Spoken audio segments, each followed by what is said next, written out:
गुवाहाटी में जिस होटल में लोग रखे गए सारे सांसद, सारे एमएलए, उसके बाहर भी टीएमसी के कार्यकर्ताओं का प्रदर्शन हुआ है। तो मैं से जिनसे अपना वेस्ट बंगाल नहीं संभलता, जिस वेस्ट बंगाल में रोहिंग्याज और बांग्लादेशियों का तमाशा, एक नंगा नाच पूरे प्रदेश में चल रहा हो, रोहिंग्याज वहाँ बलात्कार कर रहे हैं, रोहिंग्याज वहाँ पे झूठे आई कार्ड्स पे रहते हैं, और किस तरीके से मुझे समझ नहीं आ रहा कि जो अपना प्रदेश संभाल नहीं पाते वो उत्तर प्रदेश भी चुनाव में चले जाते हैं। जहाँ अरे राकेश टिकैत के साथ मंच साझा करने वाली यही नेत्री हैं, जो लोग किसान आंदोलन का फायदा उठा रहे थे सिर्फ इसलिए कि उत्तर प्रदेश का चुनाव योगी जी हार जाएं। देखिए, विपक्ष हमेशा ये काम करता है कि पक्ष में जो बैठा आप आरोप प्रत्यारोप की राजनीति करते रहिए, लेकिन जब आपसे आपका प्रदेश बहुत अच्छे तरीके से चल रहा हो तब तो आप बोलिए। और रही बात महाराष्ट्र सरकार की, तो देखिए, जो पाप का घड़ा होता है जब वो भर जाता है मैसी, तो वो छलकने लगता है। और इन्होंने अपने ताबूत में कील पालघर के संतों की हत्या पे जो चुप्पी और मौन साधा था, बाप बेटे दोनों ने, जो महाराष्ट्र सरकार में जो मुख्य लोग हैं, क्योंकि देखिए जो बाला साहेब का जो परिवार है वो ही एक तरीके से माना जाता है कि जो शिवसेना है वो उन्होंने ही शुरू की, और मुख्यमंत्री के रूप में और उनके बेटे आदित्य ठाकरे की भी बहुत बड़ी भूमिका उस सरकार में है। क्योंकि एकनाथ शिंदे ने भी ये आरोप लगाया कि जब अयोध्या जा रहे थे तो आपने हमें अयोध्या जाने से रोका, लेकिन आपने अपने बेटे को अकेले क्यों जाने दिया, आपने हमें फोन करके जाने से मना क्यों किया। तो बंगाल की मुख्यमंत्री का हर जगह टांग अड़ाना, चाहे वो उत्तर प्रदेश हो चाहे वो महाराष्ट्र हो, जो व्यक्ति शांतिपूर्ण तरीके से अपना प्रदेश न संभालता हो, दंगे होते हैं, इनके यहाँ खुलेआम दंगे होते हैं वैसे इनके यहाँ बहुत सारे लोग बॉर्डर क्रॉस करके आसाम और त्रिपुरा चले जा चुके हैं। तो मतलब रोहिंग्यास लोगों के घर में जा रहे हैं, घर लूट रहे हैं, जिनके अपने प्रदेश में कुछ भी बोलने पे आप अगर मोदी जी की सिर्फ तारीफ कर दीजिए, आपके देश के प्रधानमंत्री हैं वो, आप लेकिन अगर तारीफ कर दीजिए तो आपके परिवार के सदस्य के किसी न किसी की लाश पेड़ों पे लटकी मिलेगी। तो जहां पे गुंडागर्दी इस चरम पे हो, आप किस तरीके से महाराष्ट्र सरकार के बारे में कुछ भी बोल सकते हैं। आप चाहे उनके गिराने के पक्ष में हो चाहे उस सरकार के पक्ष में हो, आपको तो बोलना ही नहीं चाहिए। आप थोड़ा बहुत अपना संयम रखिए और अपने प्रदेश को देखिए। वो ये कह रही है कि उन विधायकों को गुवाहाटी से वेस्ट बंगाल भेज दीजिए, इसमें क्या मतलब है? देखिए, क्योंकि गुंडागर्दी, मैंने आपको क्या कहा कि गुंडागर्दी जिस तरीके से पूरे चुनाव में वो पैरों में नकली पट्टी बांध के और व्हील चेयर पे रख के, उसका भी कोई फायदा नहीं हुआ। वो ठीक है आपकी सरकार बन गई, लेकिन जिस तरीके से आप एक्सपोज्ड हैं, पूरी बंगाल की जनता, जिस तरह से महाराष्ट्र की जनता बहुत दिनों से चाहती थी कि वहाँ की सरकार गिरे। और मैं आपको बताऊं मैसी, महाराष्ट्र में तो जो कुछ भी हो रहा है, जिस तरीके से वहाँ के विधायकों को बुलाने की कोशिश कर रहे हैं वेस्ट बंगाल में, एक तरह से चेतावनी की तरह दे रहे हैं कि आपसे नहीं संभल रहा तो आप वेस्ट बंगाल भेज दीजिए, मैं इनको ठीक कर दूंगी। क्योंकि बंगाल में तो यही होता है ना कि सरकार के खिलाफ आप बोल नहीं सकते, महाराष्ट्र में सरकार के खिलाफ आप बोल नहीं सकते, राजस्थान में सरकार के खिलाफ नहीं बोल सकते। देखिए, हम लोग उत्तर प्रदेश से आते हैं, योगी जी का काम अच्छा है तो बहुत तारीफ करेंगे, योगी जी का अगर काम नहीं पसंद आए तो उसमें बुराइयां भी निकालेंगे, खामियां भी निकालेंगे, सवाल भी पूछेंगे। तो योगी जी क्या करेंगे, हमें जेल भेज देंगे जी। लेकिन महाराष्ट्र में हो गया, बंगाल में हो गया, केरल में हो गया, दिल्ली में हो गया, आप पूछ ही नहीं सकते, आप बोल ही नहीं सकते। आप अगर बोलेंगे तो आपका घर तोड़ देंगे, आप बहुत बड़े पत्रकार हैं, आपको जेल भेज देंगे, एक्स नेवी ऑफिसर का सर फोड़ देंगे। अगर कोई ऐसा व्यक्ति जो यूपी बिहार पूर्वांचल से, क्योंकि आपको पता है कि महाराष्ट्र में यूपी बिहार वालों को भैया कह के भी मजाक वहां पे उड़ाया जाता था, आज भी वहां पे दुय्यम दर्जे का एक स्टैंडर्ड जो पूर्वांचल से लोग आते हैं वो हमेशा शिकायत करते हैं कि वहाँ की गुंडागर्दी, जो शिव सैनिक रहे हैं, जो शिवसेना के लोग रहे हैं, उन्होंने गुंडागर्दी खुलेआम की है। तो मुझे ऐसा लगता है कि जो ये उखाड़ दिया सामना पत्रिका में संजय राउत को लिखने का बड़ा शौक था, शिवसेना ने ही शिवसेना को उखाड़ फेंक दिया। तरीके से देख रही हैं, जहाँ एक तरफ एकनाथ शिंदे है, उनकी बगावत जो है, आज उन्होंने कह दिया है कि उनके साथ 49 से ज्यादा विधायकों का समर्थन है। वहीं संजय राउत कह रहे हैं कि अगर एकनाथ शिंदे का गुट कहता है तो हम एमवीए के साथ गठबंधन तोड़ देंगे और वहीं फ्लोर टेस्ट भी पास करेंगे। इस पे मैं अभी आपको अपडेट बताती हूँ। अभी जैसे संजय राउत ने ये बात अपने बंगले के बाहर ये बात कही है कि इस तरह की, मतलब उन्होंने ये कहा कि अगर जितने एमएलए वहाँ गुवाहाटी में, वो सारे एमएलए मुंबई आए, यहाँ बात करें, अगर वो चाहते हैं तो हम इस सरकार का हिस्सा, मतलब एमवीए का हिस्सा नहीं रहेंगे। मतलब कहने का मतलब शिवसेना अलग से रहेगी, हम कांग्रेस और एनसीपी को अलग कर सकते हैं। उनका कहने का मतलब ये था। कांग्रेस के नेता पटोले साहब जो बहुत बड़े नेता हैं, उन्होंने बहुत बड़ी बात अभी उन्होंने कही, उन्होंने नाराजगी जाहिर की है कि हम एक तरीके से शिवसेना का साथ देने के लिए खड़े हैं। और आप जो है ये बात अपने विधायकों के लिए प्रेस कॉन्फ्रेंस करके कह रहे हैं कि भाई विधायक वापस आ जाए, अगर विधायक इस बात से नाराजगी है कि शिवसेना गठबंधन में न रहे तो हम गठबंधन तोड़ने के लिए तैयार हैं। तो शिवसेना, एनसीपी और कांग्रेस में मैसी खुद फूट है इस समय, और वो फूट का मजा इस समय पूरा देश देख रहा है, विश्व देख रहा है, प्रदेश देख रहा है। लेकिन सबसे ज्यादा खुशी, अगर मैं इस इंटरव्यू में सुशांत सिंह राजपूत का नाम नहीं लूं तो समझ लीजिए कि हम घोर पाप करेंगे।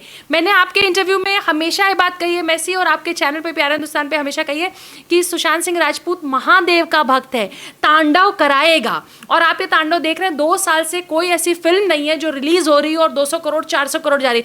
बॉलीवुड की तो पूरी थाली में छेद हो गया था, अब महाराष्ट्र सरकार की भी पूरी थाली में छेद है। सत्ता में बैठे वो लोग जिन्होंने सुशांत सिंह राजपूत के केस को दबाने की कोशिश की, जिन्होंने पालघर के साधु संतों पे मौन चुप्पी धारण की, जिन्होंने एक महिला का खुलेआम 24 घंटे के अंदर नोटिस भेजी जाती है। उसी मुंबई में बहुत बड़े बड़े एक्टर एक्ट्रेसेस, बहुत सारे लोग हैं जो बहुत पावरफुल लोग हैं, आप उनका दफ्तर घर नहीं तोड़ते, लेकिन कंगना रनावत का आपने दफ्तर तोड़ा। और कंगना रनावत की बद्दुआ याद करिए कि उन्होंने उद्धव ठाकरे को ये बात कही थी, उन्होंने ये बात कही थी कि आज तुमने मेरा घर तोड़ा है, एक दिन तुम्हारा घमंड टूटेगा। तो आज कहीं ना कहीं महाराष्ट्र सरकार, महाराष्ट्र सीएम का घमंड टूटा है। बहुत सारे एक्टिविस्टों के ऊपर एफआईआर हुई।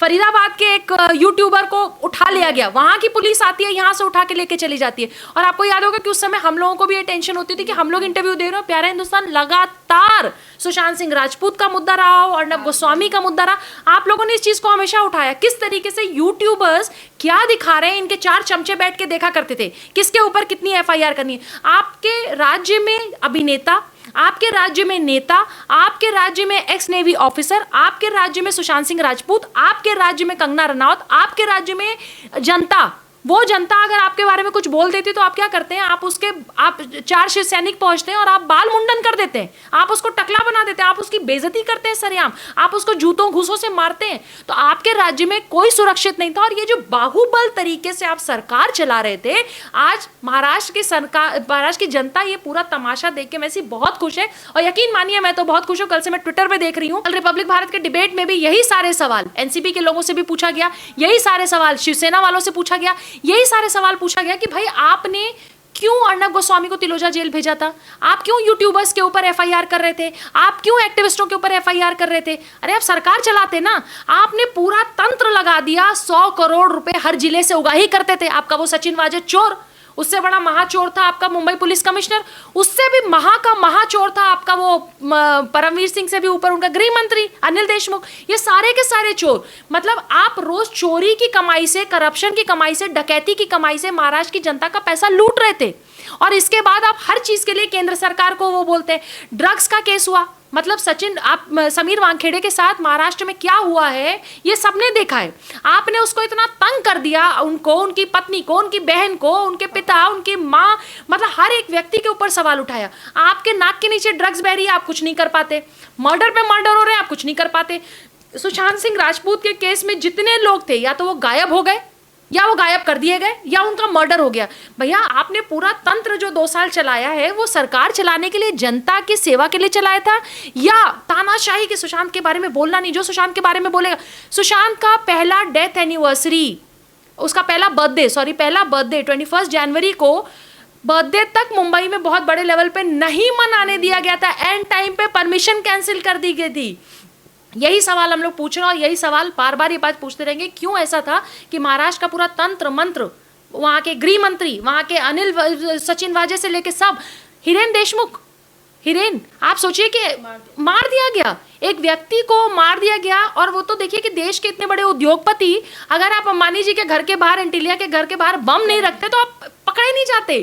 तो जो पाप है, जो कर्म है और वो तांडव है, यकीन मानिए मे भी सुशांत हमारे बीच नहीं है, हम फिजिकली नहीं देख सकते, पर ये सब कुछ वही करा रहा है। मैम किस तरीके से देख रही हैं, जहां एक तरफ बागी विधायकों को मनाने की कोशिश की जा रही है और वहीं जनता की तरफ से ये मांग उठ रही है कि अब नैतिकता के आधार पर उद्धव ठाकरे को इस्तीफा दे देना चाहिए, और वहीं उद्धव ठाकरे या संजय राउत अभी तक अपनी सरकार को मजबूत दिखाने का प्रयास कर रहे हैं कि हम फ्लोर टेस्ट को पास करेंगे। देखिए फ्लोर टेस्ट तो होगा, गवर्नर के पास दोनों पार्टियां जाएंगी, वो शिंदे साहब भी जाएंगे, उद्धव जी भी अपना फ्लोर टेस्ट कराने जाएंगे अपने अपने लोगों को। लेकिन अभी तक जो न्यूज से सुन रही हूँ कि शायद 12 या 13 विधायक ही पहुंचे हैं मातोश्री। दूसरा, अगर आपने सीएम के पद से रिजाइन नहीं किया तो ऐसी क्या मजबूरी थी कि कई अटैचियां निकली कल आपके वो बंगले से, जो आपका बंगला है, आप सीएम का जो बंगला है, वर्षा से वो सारी अटैचियां क्यों निकली? आपने रातों रात वर्षा से मातोश्री क्यों शिफ्ट किया? अभी तो आप संवैधानिक पद पे, अभी तो आप मतलब ठीक है जनता के चुने हुए नहीं, जनता के चुने हुए नहीं, जनता ने तो चुना था किसी और को। आपने गुणागणित करके आप सीएम बन गए, लेकिन आप सीएम तो हैं। तो वो डर कहीं ना कहीं मैसी ये बात दिखाता है कि इनको कंफर्म है कि इनकी सरकार जाने वाली है, इसीलिए मातोश्री छोड़ के वर्षा पहुंचे। फ्लोर टेस्ट होगा, फ्लोर टेस्ट में भी ये फेल होंगे। मैं ये नहीं कह रही कि शिवसेना की सरकार गिरेगी, मैं ये नहीं कह रही हूँ। हो सकता है कि शिवसेना की सरकार रहे, हो सकता है कोई दूसरा शिवसैनिक सीएम बन जाए। कोई ऐसा थोड़ी ना कि कांग्रेस का अगर पीएम बनना है तो गांधी परिवार से कोई बनेगा, अगर महाराष्ट्र को कोई सीएम बनना है तो ठाकरे परिवार से कोई बनेगा। बहुत सारे लोग ऐसे शिव सैनिक हैं जिन्होंने आदरणीय बाला साहेब के साथ तन मन धन से काम किया है। शिंदे साहब का मैं देख रही थी कि 4 बार शायद एमएलए रहे, 2 बार मंत्री रहे, तो शिंदे साहब ने भी बहुत धरातल से बाला साहेब के साथ काम किया। तो आप कैसे ये बात कहने वाले होते हैं कि हम असली शिव सैनिक हैं, वो असली शिव सैनिक नहीं? वो जो 42 का आंकड़ा दिखा रही है मीडिया, आप लोग दिखा रहे हो, 42 लोग अगर गुवाहाटी पहुंच चुके हैं अभी तक। अभी मैंने देखा 2-3 लोग और गए, टोटल अभी शायद 3 और गए हैं अभी। तो 42 लोग अगर गुवाहाटी पहुंच चुके हैं मैसी, तो इसका मतलब वो भी तो शिव सैनिक हैं जिन्होंने इतने साल तक बाला साहेब के लिए काम किया, जिन्होंने सच्चे शिव सैनिक के साथ काम किया। आपसे तो किसी ने कुछ सीखा नहीं होगा, लेकिन बाला साहेब के साथ जो रहा है उन्होंने कुछ ना कुछ जरूर काम किया। सवाल अब उठ रहा है। एक सवाल मैं कहूंगी, बाला साहेब की पार्टी शिवसेना मैसी हमेशा हिंदुत्व पे काम करती आई है। इन्होंने कांग्रेस के साथ हाथ मिला के बाला साहेब की खुद की बात को झुठला रहा है, क्योंकि बाला साहेब ये बात कहते थे कि जो कांग्रेस के साथ हाथ मिलाएगा उससे बड़ा हिजड़ा शब्द वो यूज करते थे। वेरी सॉरी टू से, लेकिन ये शब्द वो यूज करते थे कि इससे ज्यादा वो हिजड़ा होगा जो कांग्रेस के साथ हाथ मिलाएगा। आप इतने बड़े शब्द, मतलब जो व्यक्ति कहता था मैं राजनीति छोड़ दूंगा लेकिन मैं कभी कांग्रेस के साथ हाथ नहीं मिलाऊंगा, उनके बेटे आदरणीय बाला साहेब के मतलब थॉट को किनारे रख के, उनके आदर्शों को किनारे रख के, आपने राम मंदिर के लिए जिस व्यक्ति ने, कश्मीरी पंडितों के लिए जिस व्यक्ति ने लड़ाई लड़ी, पहला स्टेट था मैसी जिसने कश्मीर से जो कश्मीर पंडित मार के भगाए गए, जिनका बलात्कार हुआ, जो शोषित थे, पीड़ित थे, उनके लिए अपने स्कूल कॉलेजेस में प्राथमिकता देने वाला पहला राज्य महाराष्ट्र था। बाला साहेब वो व्यक्ति थे। और उनके बेटे 22 वकील जिस पार्टी ने लगा दिया कपिल सिब्बल के साथ राम मंदिर न बनवाने के लिए, अब राम जी के अस्तित्व को छिपाने के लिए, राम के अस्तित्व को मिटाने के लिए, जो हैसियत नहीं किसी की, आपने उस पार्टी के साथ हाथ मिलाया, तो आपने हिंदुत्व के साथ कॉम्प्रोमाइज किया, इसलिए ये सरकार गिर रही है। बहुत बहुत धन्यवाद मैम।